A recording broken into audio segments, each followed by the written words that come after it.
हम आते हैं इंट्रोडक्शन टू क्रिमिनोलॉजी।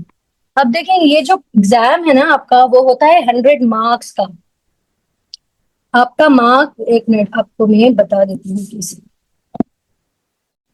100 मार्क्स का आपका पेपर होता है, ठीक है। और ये डिवाइडेड होता है 4 सेक्शंस में, ठीक है। सेक्शन 1, 2, 3 एंड 4, ठीक है।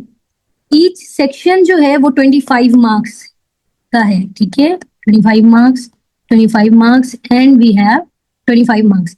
अच्छा, सबसे दो दो क्वेश्चंस आते हैं हर सेक्शन में से, ठीक है। And you have to attempt one. तो मतलब ये नहीं है कि आपको, आपके माइंड में ये नहीं रहेगा कि हो सकता है कि सेक्शन 4 में से चारों क्वेश्चंस आ जाए। ऐसा नहीं हो सकता। अगर आपने सेक्शन 1 अच्छा क्लियर किया है, जितने आप जो है जितना अच्छा लिखेंगे तो उतने अच्छे मार्क्स आएंगे, ठीक है। जैसे आप इस्लामियात है फॉर एग्जाम्पल, अब आप देख रहे हैं जो ट्रेडिशनल टॉपिक्स हैं जैसे नमाज, रोजा, जक़ात, ये आते ही नहीं। अब कौन से आ रहे हैं? वेस्टर्न सिविलाइजेशन के आ गए, इस्लामोफोबिया। तो आप जो है, आपको पता नहीं लगता कि जो है कैसे क्वेश्चन आएंगे। लेकिन क्रिमिनोलॉजी एक ऐसा से एनी हाउ 2 क्वेश्चंस आने हैं, अगर आपने वो अच्छा क्लियर कर लिया तो इजीली आ जाएगा और आप इजीली जो है उसमें अच्छे मार्क्स ले सकते हो।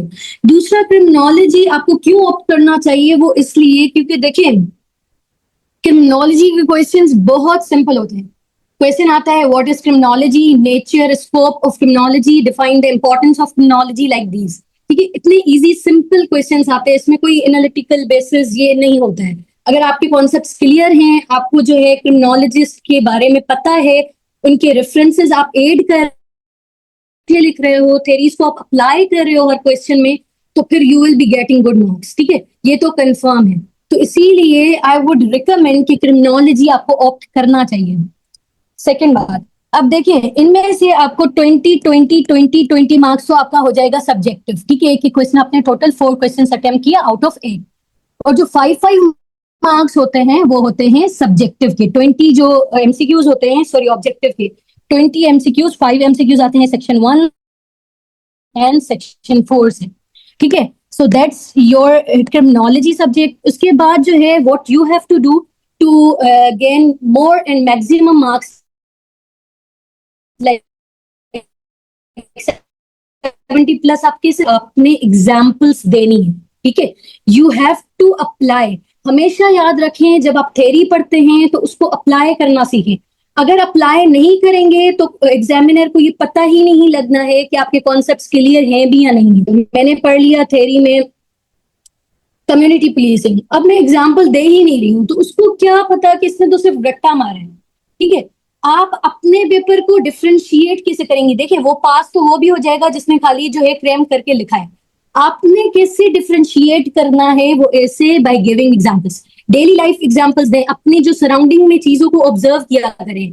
It's not about only about criminology, her subject में ही किया करें। अब देखिए, फॉर एग्जाम्पल मैंने कहा कम्युनिटी पुलिसिंग दे दी, इस्लामाबाद की कम्युनिटी पुलिसिंग, या आपने ये बता दिया जैसे अभी अभी 2025 में ही एक सेमिनार हुआ था, we rise together on community policing. तो ये चीजें आप लोगों को मेंशन करनी है, इससे आपके मार्क्स जो हैं वो आप देखेंगे एक्सपोनेंशियली जो है इंक्रीज होंगे। Getting it? और ये सब में करना है, केस स्टडीज देनी है कि इस साल में यहाँ पे यूरोप में इतने मर्डर्स हुए हैं, ये दे सकते हैं। ये आपको कहाँ से मिलेंगी? ये आपको आर्टिकल्स में खुद भी प्रोवाइड करूंगी, और आप ऑफ कोर्स न्यूज़पेपर जीन होती है उनको, वो मैं आपको प्रोवाइड कर दूंगी। उनमें से पढ़ के आपने क्या करना है, वो फैक्ट्स को निकालना है, ठीक है। उसके बाद what you have to do, recommended books. अच्छा, ये तो बुक्स मैंने लिख दी हैं। अब देखें, मैं तो सब स्टूडेंट्स को यही बुक्स रिकमेंड करती हूँ, लेकिन what I do is that, सब करते हैं ना, बुक्स तो आपको सब बताते होंगे कि ये बुक्स पढ़ने हैं। आपने करना ये है, अगेन आपने डिफ्रेंशिएट कैसे करना है, आर्टिकल्स को यूज करके। आपने एक आर्टिकल पढ़ा, दूसरे स्टूडेंट ने भी वही है, जो आपको समझ आया है वही बात उसको समझ आई है, उसने कोई और बात पिक की होगी और आपने कोई और बात पिक की है, तो इससे आप जो है अपने पेपर को डिफ्रेंशिएट कर सकते हो, ठीक है। ऐसे ही आप जो है ज्यादा मार्क्स ले सकते हो। अदरवाइज देखें, पास हो जाओगे आप लोग, अगर आपने अच्छा पढ़ लिया है तो पास हो जाओगे। डिफ्रेंशिएट कैसे करना है आपको, ज्यादा मार्क्स कैसे लेने हैं, एग्रीगेट कैसे बढ़ाना है, तो यही टिप्स होती हैं आपकी, ठीक है। उसके बाद वी हैव सेक्शन 1। अच्छा, सेक्शन 1 में आप देखेंगे सिलेबस जो है वो कैसे डिवाइड सेक्शंस। सेक्शन 1 जो है वो 25 मार्क्स का है, ऑलरेडी टोल्ड यू गाइस। उसमें सबसे पहले वी हैव इंट्रोडक्शन में आपके ये क्या होता है, ये सिंपल जो है वो कॉन्सेप्ट्स आ जाएंगे। अच्छा, ये देखें, जो आपका सेक्शन 1 है ना, उसमें 4 चैप्टर्स हैं, नंबर 1, नंबर 2, नंबर 3, नंबर 4, ठीक है। पहले में आपने इंट्रोडक्शन बता दिया। सेकंड में आपका क्या है, सेकंड में आपको मीनिंग ऑफ क्रिमिनोलॉजी, उसका स्कोप क्या है, उसका इंपॉर्टेंस क्या है, और ये वाइज और ये जो सिन वगैरह ये यूज होती हैं टर्म्स, ये सब आप पढ़ेंगे किसमें, अंडरस्टैंडिंग क्रिमिनोलॉजी चैप्टर नंबर 2। अच्छा, इसमें से एक क्वेश्चन आता है, मोस्ट ऑफ द टाइम्स इसमें से एक क्वेश्चन आता है। थर्ड है we have crime and criminals. Crime क्या है, कौन सी टाइप्स हैं क्राइम की। For example white collar crime हो जाता है हमारे पास, ऑर्गेनाइज्ड क्राइम है, कॉर्पोरेट क्राइम है, ये जो है ये क्या है, इनकी टाइप्स कौन सी है, ये सारा हम पढ़ेंगे। थर्ड साथ we have types of criminals, कैसे क्रिमिनल्स होते हैं, उनकी टाइप्स होती हैं। ओकेजनल क्रिमिनल्स जो कभी कभी क्राइम करते हैं, कमिट करते हैं, कोई हैबिचुअल होता है, उनकी आदत होती है करना। तो ये सारी चीजें we have to discuss in chapter number 3।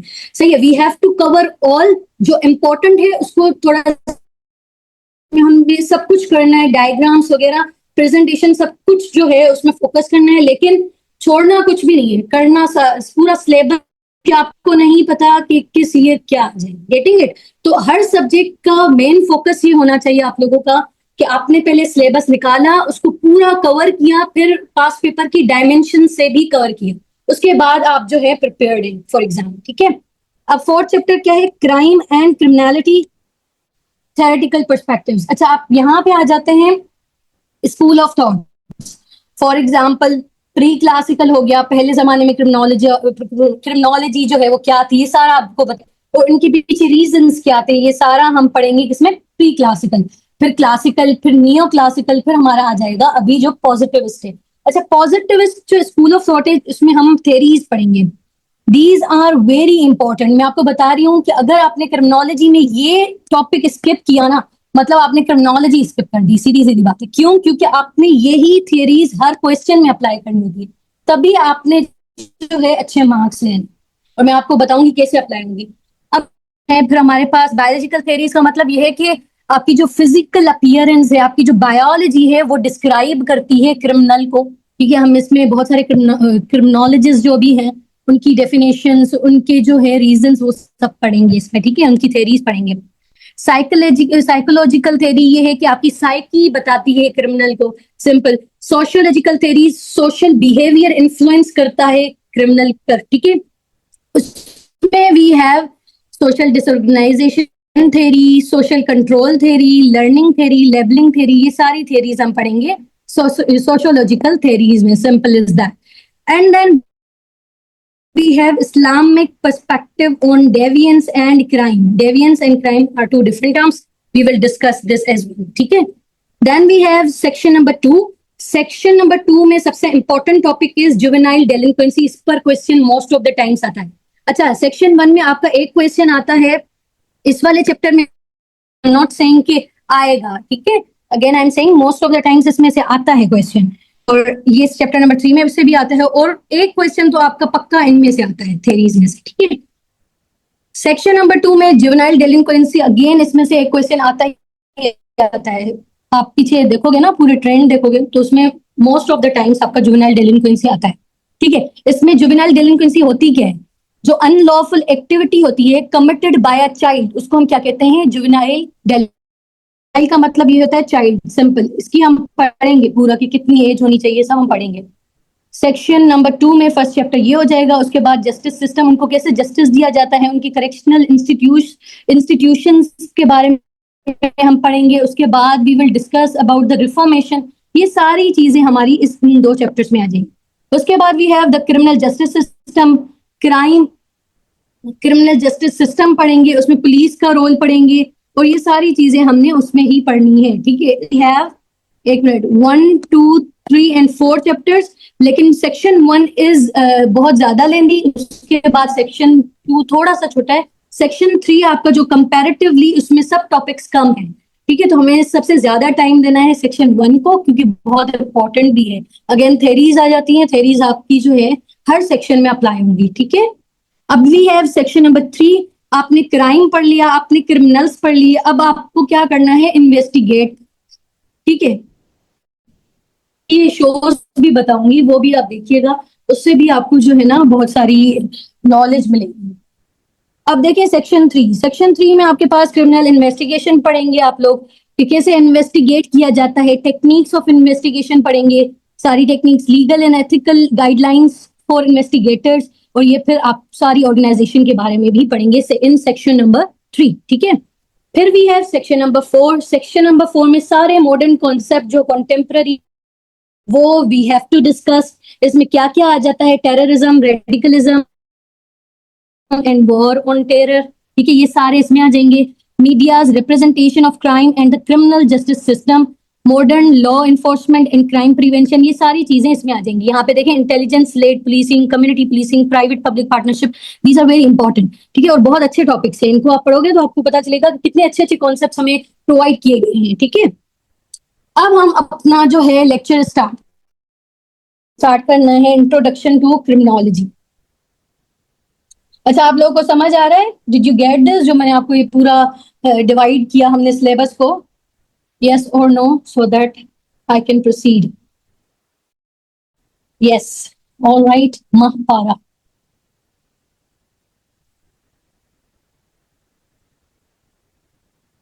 अच्छा, मैं स्टार्ट करने से पहले आई वांट कि आप थोड़ा थोड़ा अपना इंट्रोडक्शन दे दें, आपका बैकग्राउंड है। जो न्यू स्टूडेंट्स हैं, जो मेरे साथ जीएसए में थे, उनकी बात नहीं कर रही हूँ, उनका मुझे पता है।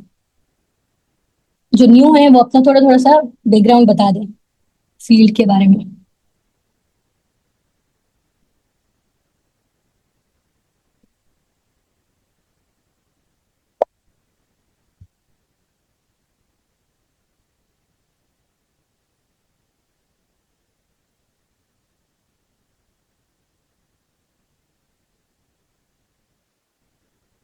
Mahapara, I am so sorry, ये गर्ल का नेम है या बॉय का नेम है? Can you please confirm?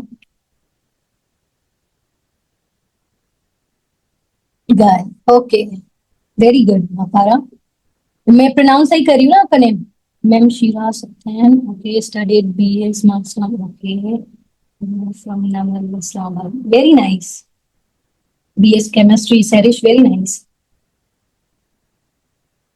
Oh, nice. Okay, Rabia.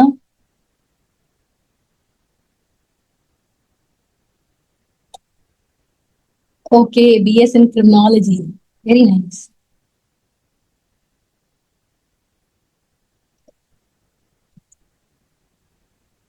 चले पढ़े लिखे मौजूद यहाँ पे, वेरी गुड। अब हम पढ़ते हैं, ठीक है, क्रिमिनोलॉजी को, ये वाकया बीच में। और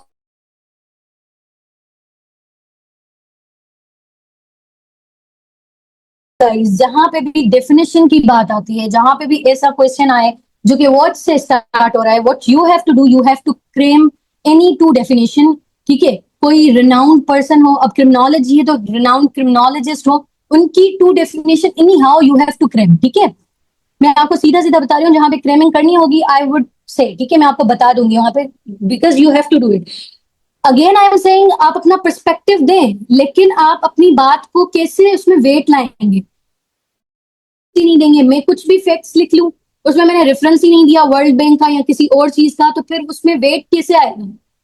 गेटिंग इट, क्योंकि आपकी बात की इंपॉर्टेंस नहीं है, लेकिन कोई रिनाउंड क्रिमिनोलॉजिस्ट होगा, उसकी इंपॉर्टेंस है, ठीक है। तो ये आपने बातें याद रखनी है, जहां भी आपने अपना पर्सपेक्टिव की बात हो रही है तो वहां पे रेफरेंस दें, ताकि उस जो हमारा एग्जामिनर है उसको पता लगे कि भाई इसने रीडिंग्स की है, किसकी बात से ये इन्फ्लुएंस हुई है, ठीक है। तो ये सारी चीज कीप इट इन माइंड, ठीक है।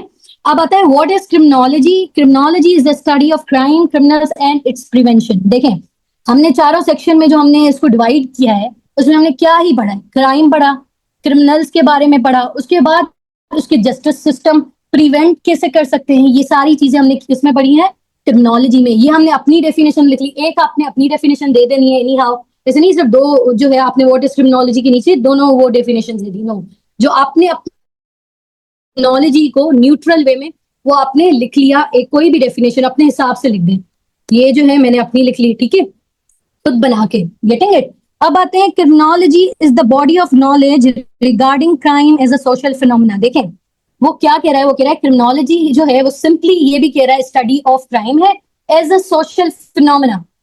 अब ये याद रखें, अगर आप ये बात खुद कर रहे हैं तो अकॉर्डिंग टू द एग्जामिनर हो सकता है ये गलत हो, क्योंकि देयर आर मल्टीपल का ये पर्सपेक्टिव है कि जो आपकी बायोलॉजी होती है, आपके फिजिकल फीचर्स होते हैं, आपकी साइकी होती है, वो बताती है क्रिमिनल्स का बिहेवियर, गेटिंग इट। तो अगर आपने अपनी डेफिनेशन में ये लिख दिया या आपने यहाँ पे एडविन सदरलैंड नहीं बताया, तो आपका जो आपकी जो बात है ना उसका वेट नहीं है अगेन। तो you have to write it कि according to Edwin Sutherland criminology is the body of knowledge regarding crime as a social phenomena. भाई वो सोच रहा है, मैं ये नहीं सोच रही, ठीक है। आप रेफरेंस दे दिया कि क्राइम जो है वो क्या है, क्रिमिनोलॉजी क्या है, स्टडी ऑफ क्राइम है as a social phenomena. Edwin Sutherland ये कह रहा है कि क्राइम सिंपली सोशल फिनोमेना है, जो सोसाइटी होती है वो इन्फ्लुएंस करती है क्रिमिनल को टू कमिट क्राइम, ठीक है, to commit crime, simply simple is that. अब क्या है सेकंड लाइन में, it includes within its scope the process of making laws, breaking laws and reacting towards the breaking of laws. Simple ये सारा इसमें scope laws भी इसमें होते हैं। उसके बाद ब्रेकिंग, क्रिमिनल क्या कर रहे हैं, इलीगल एक्टिविटी करके क्या कर रहे हैं, लॉज को ब्रेक कर रहे हैं ना सिंपली। उसके बाद पुलिस क्या करती है, वो सारा हमारा रिएक्शन हो जाता है, simple. Second definition, it is a science of crime, criminals and their respective punishment. Simple, इसको डिफाइन करने की कोई भी जो है यहाँ पे जरूरत नहीं है। और ये किसने कहा है, ब्लैक लॉ डिक्शनरी है, बहुत इंपॉर्टेंट। आगे चलते हैं, अब टर्म जो लिटरल मीनिंग है ना क्रिमिनोलॉजी की उसको पढ़ेंगे। देखिए, जी is coined by Raffaele Garofalo in 1885। Criminal logy, criminal का मतलब क्या है, एक क्रिमिनल जो क्राइम कमिट करता है, इलीगल एक्टिविटी करता है, नॉन सोशल बिहेवियर है जिसका, ठीक है, plus logy, logy is study, systematic study of criminals and everything related to criminals is known as criminology, simple. अब आते हैं क्लासिफिकेशन ऑफ क्रिमिनोलॉजी। सबसे पहले we have penology, study of prison and prison penology. ये सब हम criminology में पढ़ते हैं, उसकी ही क्लासिफिकेशन है। क्रिमिनलिस्टिक्स का मतलब है स्टडी ऑफ क्राइम डिटेक्शन, आप कैसे जो है क्राइम को डिटेक्ट कर रहे हो। विक्टिमोलॉजी, विक्टिमोलॉजी का मतलब ये है कि study of victims of crime, victim को स्टडी करके आप क्रिमिनल तक पहुंचोगे, आप क्राइम को डिटेक्ट करोगे, इसको हम क्या कहेंगे, विक्टिमोलॉजी। क्रिमिनोलॉजिस्ट क्या होता है, a professional who studies crime, ठीक है, गेटिंग इट। तो ये सारी चीजें हमारी आ जाती हैं क्लासिफिकेशन। एक मिनट रुकिएगा।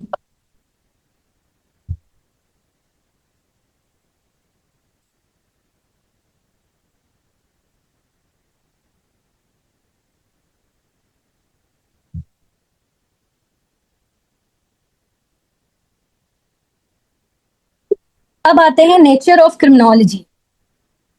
देखिए, नेचर का मतलब क्या होता है, नेचर का मतलब ये है कि क्या क्वालिटी है, क्या टाइप है क्रिमिनोलॉजी की, क्या क्रिमिनोलॉजी बाय नेचर क्या है, ठीक है। Simply nature includes theoretical understanding of crime, criminal and it's behaviour, ठीक है।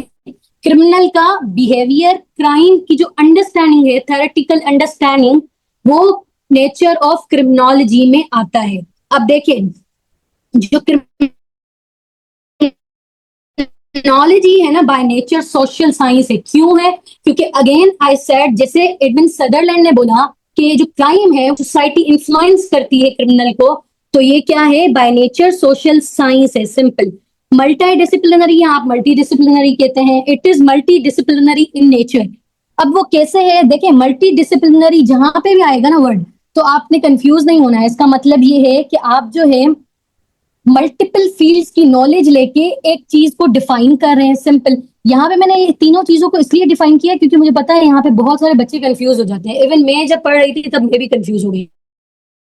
डिसिप्लिनरी का मतलब ये है uses knowledge from multiple field separately. For example law जो है, लॉ एक सेपरेट फील्ड है, वो क्या डिफाइन कर रही है क्राइम को। साइकोलॉजी क्या कर रही है, माइंडसेट को पढ़ती है क्रिमिनल का, कि जो क्रिमिनल है ना उसका माइंडसेट ऐसा होता है, जो नॉन क्रिमिनल है उसका माइंडसेट ऐसा होता है। Getting it? तो ये दोनों डिफरेंट डिफरेंट फील्ड्स हैं और दूसरी दूसरी चीजों को डिफाइन कर रहे हैं। सिंपल। उसके बाद सोशियोलॉजी स्टडीज सोशल कॉजेस, कि भाई एक क्रिमिनल ने क्राइम तो किया है, कॉजेस क्या है, क्योंकि उसके जो पीयर्स थे, क्योंकि जो उसके इर्द गिर्द जो लोग थे उसने इसको इन्फ्लुएंस किया है, वो क्राइम करते हैं और ये इन्फ्लुएंस हुआ है। आई एम सो सॉरी, इसको जो है म्यूट कर दे माइक को। ठीक है, अब आते हैं इंटरडिसिप्लिनरी। अब इसका मतलब ये है कि आपने एक चीज को डिफाइन करना है। फॉर एग्जाम्पल क्राइम हो गया, आपने उस क्राइम को डिफाइन करने के लिए मल्टीपल फील्ड से नॉलेज यूज की है। ठीक है,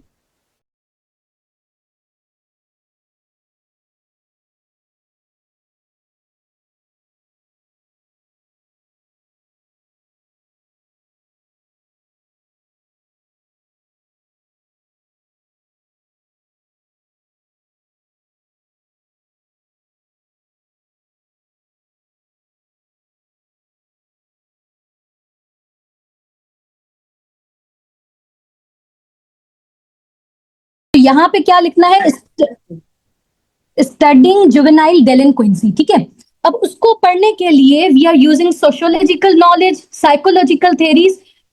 फॉर एग्जाम्पल मैंने कहा कि भाई एक जो बच्चा है उसने इलीगल एक्टिविटी की है, आई कांट से क्राइम किया है, उसने क्या किया है, इलीगल एक्टिविटी की है। अब क्यों की है, उसके इर्द गिर्द जो माहौल था that was not that good. ठीक है, एक ये हो गया, वो सोशल हो गया, सोशल आपका कॉज हो गया। अगेन आई सेड कि जो लोग, इसने एक बार चोरी की थी, ठीक है, और लोगों ने इसको लेबल किया है बार बार कि तो है ही चोर, ये तो है ही चोर। तो अब वो उसको फर्क नहीं पड़ेगा जब वो अगेन चोरी करे, वो तो ये कहेगा मुझे तो वैसे ही इसने पूरी सोसाइटी लेबल करती है, अब तो कोई फर्क पड़ता ही नहीं है, अगर ज्यादा भी करूंगा तब भी कोई फर्क नहीं पड़ेगा। तो ये अगेन दूसरा कॉज हो गया। थर्ड, साइकोलॉजिकल कोई भी कॉज हो जाएगा। फोर्थ ये है कि इसके बायोलॉजिकल स्ट्रक्चर, उसमें कोई डिफरेंस है। तो ये सारी चीजें, ये कॉजेज जो हैं, ये हम डिफाइन करते हैं in order to define the causes of juvenile delinquency. ठीक है, तो हमने किया क्या, सिर्फ जुवेनाइल डेलिंक्वेंसी के कॉजेज के लिए मल्टीपल फील्ड्स को यूज किया। इसको हम कहते हैं इंटरडिसिप्लिनरी।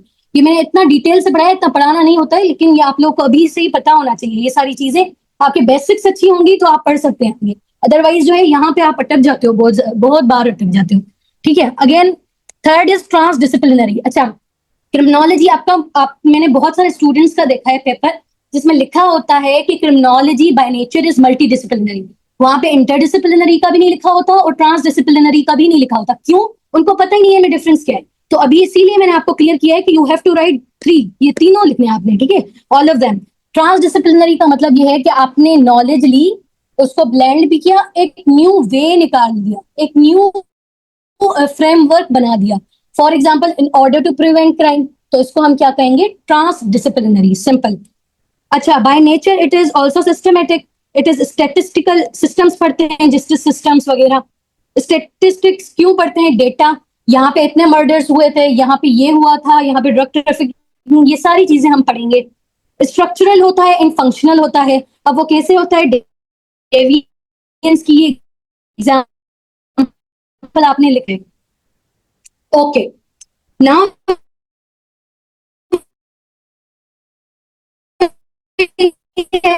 इसकी क्या है, उसकी टाइप क्या है, स्कोप होता है रेंज, क्या क्या चीजें उसमें इंक्लूडेड है। ठीक है, रेंज की बात होती है, स्कोप अलग है, नेचर अलग है। Getting it? अब scope again according to Edwin Sutherland, the scope of criminology is process of making law, breaking law and reacting towards the breaking of law. Simple. आपने पहले जो है अपने क्रिमिनोलॉजिस्ट के बारे में बता दिया, एक डेफिनेशन याद कर दी, 3 चीजों में हमारे जो है वो यूज हो गई। सिंपल।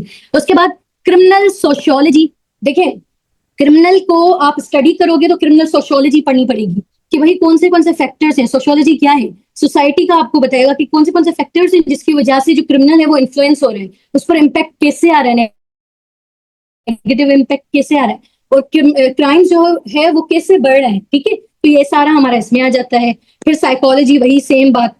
इकोलॉजी, वेदर वगैरह, वो कैसे जो है आपका इम्पैक्ट करता है। डेमोग्राफी, पॉपुलेशन राइज वगैरह, ये सारी चीजें भी आपकी जो है क्रिमिनोलॉजी के स्कोप में आती हैं। अब आते हैं यहाँ पे इंपॉर्टेंस। देखें इंपॉर्टेंस या सिग्निफिकेंस ऑफ क्रिमिनोलॉजी, ये क्वेश्चन भी आता है आपका। ठीक है, सबसे पहले क्या है, knowledge of crime related data. आपको जो है ना सबसे पहले बहुत इंपॉर्टेंट ये है कि आपको जो क्राइम होता है, अगर क्रिमिनोलॉजी को आपने स्टडी किया है तो आप क्राइम रिलेटेड डेटा को अब जो है आपके पास होगा, उसकी नॉलेज होगी आपके पास। फॉर एग्जाम्पल अगेन यहाँ पे ये क्राइम हुआ है, कितना हुआ है, कितने क्रिमिनल्स जो हैं वो इसमें इन्वॉल्व हैं, ये सारा डेटा आपके पास होगा if you study criminology. Simple. Second, legislation, जहां पे आपकी क्या होती है, लॉज वगैरह बनते हैं, तो ये सारा भी आप यहाँ पे बताएंगे। जैसे आपके सेक्शंस हैं पाकिस्तान पेनल कोड पीपीसी में, आपको पता लगेगा कि ये क्राइम अगर कमिट करेंगे उसकी पनिशमेंट ये है, तो आपको कौन सा सेक्शन पीपीसी का जो है यहाँ पे लग रहा है। तो ये सारी चीजें you will study in this criminology subject and you have to mention it. Again you have to mention these things. Fun facts जो है ना वो आपके बहुत इंपॉर्टेंट होते हैं।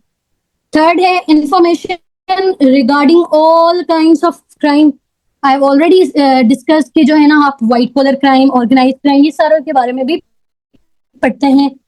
एलिमिनेशन ऑफ क्राइम, आपको स्ट्रेटजीज मिलती हैं, टेक्निक्स मिलती हैं कि जो है आप कैसे एलिमिनेट कर पाएंगे क्राइम को। जैसे कम्युनिटी पुलिसिंग क्या है, वो एक टेक्निक है ना, ताकि आपकी जो सोसाइटी है वो पीस, उसमें पीस रहे, मेंटेन रहे। तो ये सारी चीजें ये एलिमिनेट करता है क्राइम को।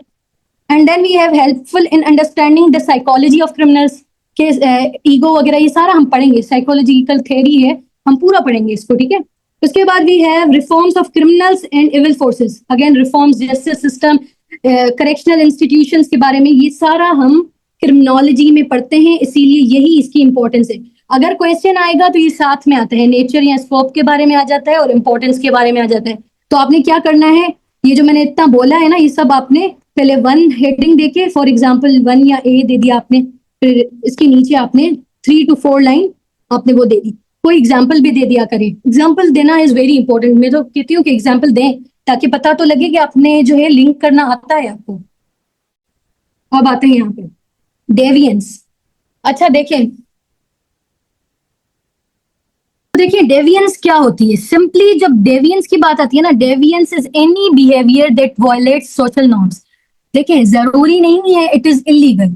Let's say smoking is not illegal, पता है ना आपको, बड़ों के सामने अगर आप स्मोक करते हैं दैट इज नॉट इलीगल, लेकिन that violates social norms, that is against the social norms, तो उसको हम क्या कहते हैं, डेविएंस। ठीक है, याद रखिएगा। और अगर आपने इलीगल एक्टिविटी कर ली है, ठीक है, कोई भी illegal activity, that is known as crime as well as deviance. ठीक है, तो ये नॉन क्रिमिनल भी हो सकता है, क्रिमिनल भी हो सकता है, लेकिन अगेन जब कोई भी ऐसी चीज आपने की है या किसी ने भी की है जो कि अगेंस्ट सोशल नॉर्म्स है and that is not illegal, तो उसको हम क्या कहेंगे, डेविएंस। जैसे मैंने आपको एग्जांपल दी है स्मोकिंग की, अगर आप स्मोकिंग करते हैं, फॉर एग्जांपल मस्जिद में आपने स्मोकिंग की है, दैट इज नॉट इलीगल। कोई सेक्शन नहीं है पीपीसी का जो आपको ये इलीगल इसको बताए। ठीक है, कोई भी ऐसा सेक्शन नहीं है।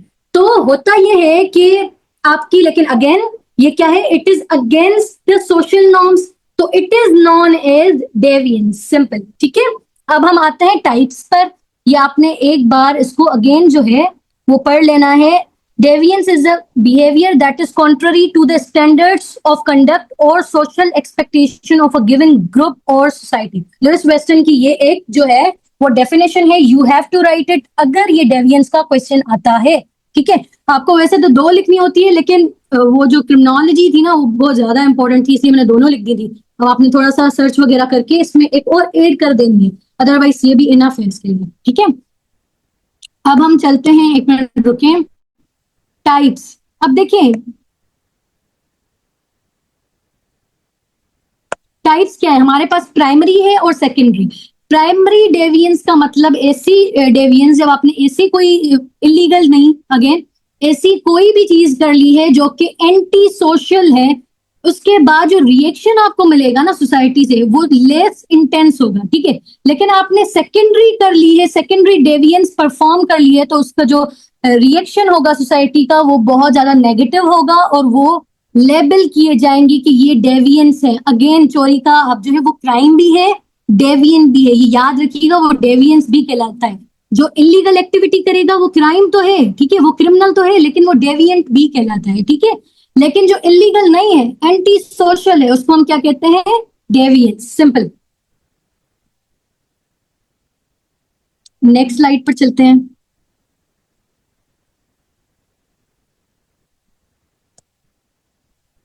ओके, नेक्स्ट स्लाइड कह रहा है कि देखिए यहां पे हमारे पास है डेविएंस। होता कुछ यूं है कि एंटी सोशल बिहेवियर करते हैं। अब पहले तो एंटी सोशल उसने बिहेवियर किया, उसके बाद क्या हुआ? उसके बाद इट लीड्स टू क्राइम। उसने कोई इलीगल एक्टिविटी कर ली, चोरी कर ली, वो डेविएंट तो है लेकिन वो क्रिमिनल भी अब बन गया। उसके बाद क्या होता है? Public outrage and punishment. Of course society जो है उसका वो गुस्सा करेगी ना, ऑफ कोर्स। उसके बाद जस्टिस सिस्टम के थ्रू आपको पनिशमेंट भी मिलेगी। then it leads to majority of people adhere to and accept moral guidelines and rules। याद रखिएगा, आप जो है बहुत सारे लोग जो है वो अब जो है रूल्स फॉलो कर रहे हैं, ठीक है, हो गया। लेकिन जितने आप स्ट्रिक्ट रूल्स प्रोवाइड करोगे उतना ज्यादा ये है, उतना ज्यादा चांस बनता है कि लोग जो है आप डेविएंट बिहेवियर ज्यादा करें। इवन घर में भी आप बच्चों के लिए रूल सेट कर लें, जितने ज्यादा रूल्स होंगे वो उतना ही बिगड़ता है।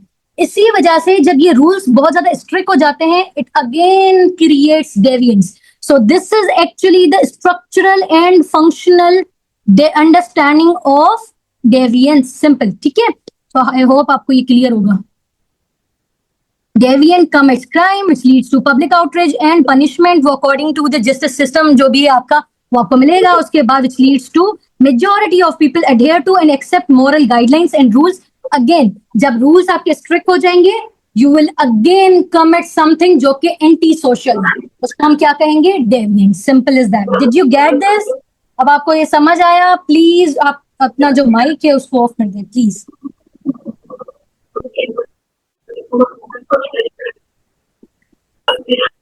Did you get this? Yes और नो, ताकि हम आगे बढ़ें।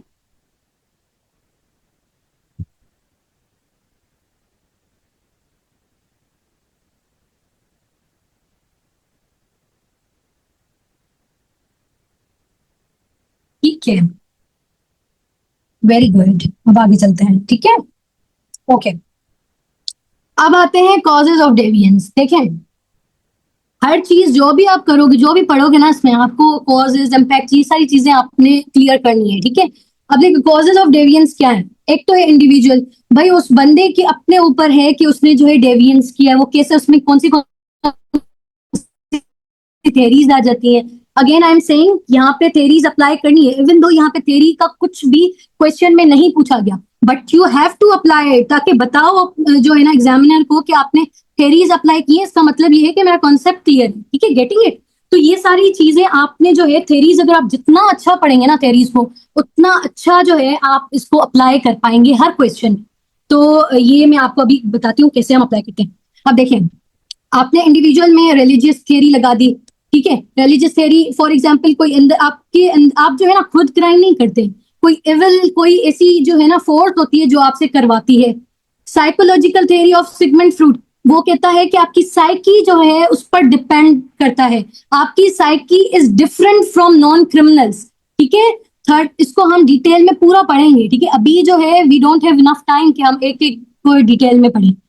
We have biological theory of Lombroso. अब लम्ब्रोसो ये कहता है कि आपकी जो फिजिकल फीचर्स है ना, आपकी जो चीक बोन्स हैं, आपकी जो लिप्स हैं, आपकी जो आईज हैं, मंकी लाइक ईयर्स हैं, वो डिफाइन करते हैं कि आप जो है क्रिमिनल हैं या नहीं है। उसने पूरी रिसर्च की है, उसने जो है 390 लोगों की रिसर्च की है। उसने देखा कि जो क्रिमिनल है और जो नॉन क्रिमिनल है, उन दोनों में डिफरेंस क्या है, उनके फिजिकल फीचर्स में डिफरेंस क्या है, ठीक है। तो ये पूरा आ जाता है इंडिविजुअल में, लाइक अपने ऊपर ही है। अब सोसाइटल और social, I told you guys कि सोसाइटी जो है डिफरेंशियल एसोसिएशन थ्योरी ये कहती है कि आप जो है लर्न करते हो, जो क्रिमिनोलॉजी, जो क्राइम है ना, दैट इज लर्नड बिहेवियर। आप सोसाइटी से सीखते हो, आप अपने पीयर्स से सीखते हो, आप अपने क्लास फेलोज से सीखते हो।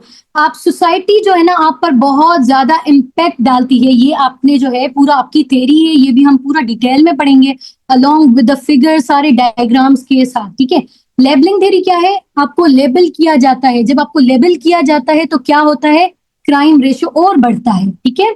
Then we have cultural theory जो है that is strength theory by Robert Merton. Culture कैसे आपको जो है इन्फ्लुएंस करता है। अब देखिए यहाँ पे दो चीजें, स्ट्रेंथ थ्योरी ये है कि आपको वेल्दी तो होना है, ठीक है, आपको सक्सेस भी चाहिए, लेकिन आपके पास वो अपॉर्चुनिटीज ही नहीं है कि आपको वो सक्सेस मिले, वो आपको अनएम्प्लॉयमेंट ज्यादा है। तो अब करते ये हैं बच्चे या अडल्ट, अब उनको जो है वो अपॉर्चुनिटीज नहीं है तो वो क्या करेंगे, वो कुछ इलीगल कर लेंगे in order to gain that success, in order to get that wealth. Getting it? उनको चाहिए, उनका एम क्या है, उनका गोल ये है कि हमें भाई वेल्दी होना है। अगर वेल्दी होना है तो अगर उनके पास अपॉर्चुनिटीज है फिर तो वो जो है लीगल जो है वो स्टेप्स लेंगे। अगर उनके पास अपॉर्चुनिटीज है ही नहीं तो वो क्या करेंगे, वो इलीगल एक्टिविटीज करके अपने गोल्स को फुलफिल करेंगे। Getting it? That is actually the strength theory by Robert Merton, ठीक है। स्ट्रेंथ थ्योरी और भी ये सारी थ्योरीज है, हम सारी पढ़ेंगे। अभी यहाँ पे मैंने एक दो तीन जो है वो दे दी है। आपने क्वेश्चंस में इवन आप ऐसे भी कर सकते हो, फॉर एग्जांपल जुवेनाइल डेलिंक्वेंसी है ना, उसके कॉजेज हैं, उसके भी साइकोलॉजिकल हैं, बायोलॉजिकल हैं, सोशियोलॉजिकल हैं, ये सारे आपने करना क्या है, यहाँ पे कॉजेज लिख के सोशियोलॉजिकल या सोशल लिख के यहाँ पे आपने थ्योरीज दे देनी है। 1 social learning theory, 2 differential theory, 3 labelling theory, 4 कोई और थ्योरी, स्ट्रेंथ थ्योरी। तो ये सारी जो है ना ऐसे करके देंगे ना, और फिगर से ज्यादा आपका जो है ना पेपर अच्छा बनता है। क्यों? क्योंकि सीधा जब ना जितना ईज प्रोवाइड करते हैं आप एग्जामिनर को उतने अच्छे मार्क्स हैं। वो जब देखेगा फिगर्स में तो आपने अप्लाई की हुई है सारी थ्योरीज, तो वहीं से वो समझ जाएगा कि इसने बहुत अच्छा इस टॉपिक को कवर किया है, इसने बहुत अच्छा इस टॉपिक को पढ़ा है। Getting it? अब ये भी एक थोड़ी थ्योरी पढ़ लेते हैं। अब देखिए क्या है, या आपने डेविएंस में ये पूरा फिगर बनानी है जब ये अगर आता है क्वेश्चन। अब ये क्वेश्चन में दो चीजें हैं, दो टर्म्स है, एक है कल्चरल गोल्स, सेकंड है इंस्टीट्यूशनलाइज्ड मीन्स। देखें कल्चरल गोल्स क्या है, आपका कल्चर आपसे क्या एक्सपेक्ट करता है, वेल्थ, सक्सेस, आप जो है सक्सेसफुल बन जाओ कैसे भी करके सक्सेस, वो आपसे क्या चाहता है, वो वेल्थ चाहता है, आप जो है अमीर हो जाओ, ठीक है। कल्चरल गोल्स ये हैं आपके। इंस्टीट्यूशनलाइज्ड मीन्स कि आप वो गोल्स पूरे करते हो इधर इलीगल वे से या फिर लीगल वे से, ठीक है। इंस्टीट्यूशनलाइज मीन्स क्या है, किस वे से आप जो है वो गोल्स को अचीव कर रहे हो, इधर इलीगल या लीगल। Getting it? अब अगर फॉर एग्जाम्पल एक बच्चा है, उसने जो है ना बहुत हार्ड वर्क की है, ठीक है, इसने हार्ड वर्क भी बहुत की है, एजुकेशन के थ्रू, जॉब के through he has gained wealth, ठीक है, वो बहुत ज्यादा सक्सेसफुल हो गया है। उस बिहेवियर को हम कहते हैं कंफर्मिटी, ठीक है। जब उसने कल्चरल गोल्स को भी एक्सेप्ट किया है, उसने इंस्टीट्यूशनलाइज्ड मीन्स को भी एक्सेप्ट किया है, फिर हम उसको क्या कहते हैं, कंफर्मिटी, ठीक है। उसने वेल्थ अचीव की है, सक्सेस अचीव की है थ्रू लीगल मीन्स, उसको हम क्या कहते हैं, कंफर्मिटी। अच्छा, अगर कोई बच्चा है, ठीक है, या कोई भी है, नॉट बच्चा, अडल्ट कोई भी है, ठीक है, यंग है, कुछ भी है, ठीक है, उसने किया क्या है, उसने इंस्टीट्यूशनलाइज मीन्स जो है ना, उसका जो वे है पैसे कमाने का वे, उसने वो तो पूरा रूल्स के साथ लीगल वे में किया है, लेकिन जो उसको उसने जो कल्चरल गोल्स है ना उसको रिजेक्ट कर दिया। फॉर एग्जाम्पल एक गवर्नमेंट एम्प्लॉय है, गवर्नमेंट क्लर्क है, उसको पता है कि भाई मैं जो है ना बहुत ज्यादा जल्दी प्रमोशन मेरी नहीं होगी, मुझे इतने ही पैसे मिलने हैं, लेकिन वो अपने रूल्स को स्ट्रिक्ट फॉलो करता है, उसको हम क्या कहते हैं, रिचुअलिज्म, ठीक है। अगर हम आते हैं इनोवेशन पे, इनोवेशन का मतलब ये है कि आपने इंस्टीट्यूशनलाइज मीन भी नहीं जो है वे भी आपका इलीगल है, और आपने जो कल्चरल गोल्स हैं वो भी अचीव नहीं किए, उसको हम क्या कहते हैं, इनोवेशन। रिट्रीटिज्म का मतलब ये है कि आपने कल्चरल गोल्स को रिजेक्ट कर दिया, ठीक है। वेट, एक मिनट रुकिएगा, पहले आते हैं हम इनोवेशन पे। इनोवेशन का मतलब ये है कि आपने कल्चरल गोल्स तो अचीव करने through illegal ways. For example आपने चोरी कमा के पैसे जो है वो लेके आ गए, सोसाइटी को, कल्चर को यही पता है कि आप तो वेल्दी हैं, आपने बहुत सारा पैसा कमाया है, आप सक्सेसफुल हैं, लेकिन जो मीन्स है आपके वो तो इलीगल हैं, उसको हम क्या कहते हैं, इनोवेशन, ठीक है। अगर हम आते हैं रिट्रीटिज्म पर, उसका मतलब ये है कि आपने इलीगल वे से कल्चरल जो गोल है वो भी अचीव नहीं किया, उसको हम क्या कहेंगे, रिट्रीटिज्म। रिबेलियन का मतलब ये है कि आपने मीन्स ही चेंज कर दिए, रिप्लेस कर दिए, ठीक है, न्यू मीन्स और न्यू गोल्स, उसको हम क्या कहेंगे, रिबेलियन। फॉर एग्जाम्पल एक पॉलिटिशियन है, उसने आइडियोलॉजी ही चेंज कर दी। क्यों? उसको लग रहा है कि हमारी जो पॉलिटिकल और जो इकोनॉमिक सक्सेस है वो ऐसे नहीं आएगी, फॉर एग्जाम्पल स्टेबिलिटी ऐसे नहीं आएगी। तो उसने क्या किया, उसने डेमोक्रेसी को चेंज करके एक न्यू आइडियोलॉजी लेकर आ गया। उसको हम क्या कहेंगे? रिवॉल्यूशन। उसको हम कहते हैं rebellion. Getting it? I hope you got this. ये जो है दिस इज वेरी इंपॉर्टेंट। हम सारी थेरीज को इस तरीके से अच्छी तरीके से पढ़ेंगे। So that's all for today. I hope ये सब आपके लिए इजी रहा होगा। लेबलिंग थ्योरी बेटा हम पढ़ेंगे, हमारा पूरा lecture labelling theories and theories पर है। ये सिर्फ आपको बताना था कि हम कैसे जो है इनमें अप्लाई करते हैं। लेबलिंग का मतलब ये है कि अगर किसी ने कोई छोटा सा भी ना डेविएंस कर ली है, ठीक है, अगेन डेविएंस क्या थी? जो कि एंटी सोशल है, ठीक है। अगर उसको हमने फॉर एग्जाम्पल किसी ने कोई बदतमीजी कर दी है बड़े बड़े किसी से भी, अब हम उसको बदतमीज बदतमीज कहेंगे तो वो और ज्यादा बदतमीजी करेगा। Getting it? तो लेबलिंग, जितनी लेबलिंग आप करोगे वो उतना चांसेस ज्यादा हो जाते हैं कि वो क्राइम करे, डेविएंस करे, एंटी सोशल बिहेवियर लेके आए, ठीक है। तो इसको हम कहते हैं labelling theory. Getting it? Did you get this? थोड़ा बहुत समझ आ गया? क्योंकि हम इसको पूरा पढ़ेंगे, ये भी फिगर के थ्रू हम समझेंगे। Sure, of course I will.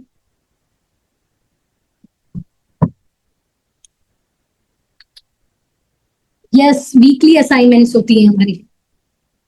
Question आपको अटेम्प्ट करना होगा विद इन टाइम। वो मैं आपको सारा समझा दूंगी कैसे अटेम्प्ट करना है, क्या क्या करना है। मैं आपको इवन मैं चेक भी आप लोग के सामने ही करती हूँ, ठीक है, ताकि आप लोग को पता चले कौन सी चीज ठीक लिखी है आपने, कौन सी सही नहीं है।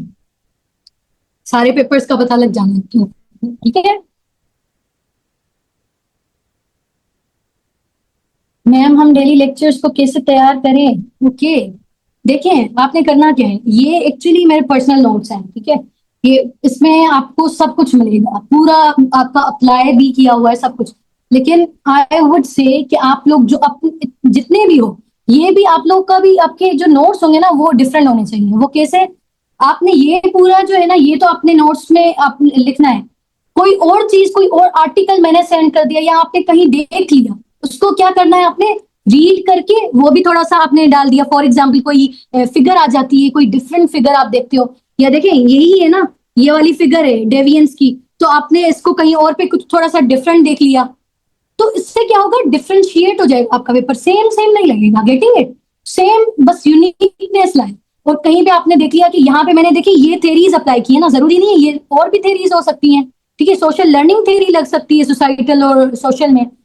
तो ये आपने जो है आपने माइंड में रखना है, जितनी लग सकती है आपने नोट्स में तो लिख देनी है। फिर आपके पास टाइम है एग्जाम में तो आप जो है एक दो या तीन आप लिख लो, सिंपल।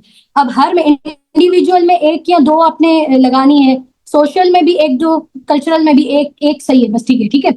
अच्छा, अगेन आपके पास टाइम नहीं बचा तो आपने क्या करना है? आपने अगेन यही वाली फिगर जो मैंने आपको बताई है कॉजेस के साथ, आपने ये बस मेंशन कर देना है कि यहाँ यहाँ पे ये वाली थेरीज जो है वो यू कैन अप्लाई, ठीक है। ये पता नहीं क्यों लिख नहीं रही, ठीक है। So I hope it's clear. Yes I will, of course मैं सेंड करूंगी, मैं डेली सेंड कर देती हूँ आप लोगों को। You are welcome. ठीक है, फिर आज की क्लास हम यहीं पे एंड करते हैं, कल मिलते हैं फिर इंशाल्लाह। अल्लाह हाफिज। अल्लाह हाफिज।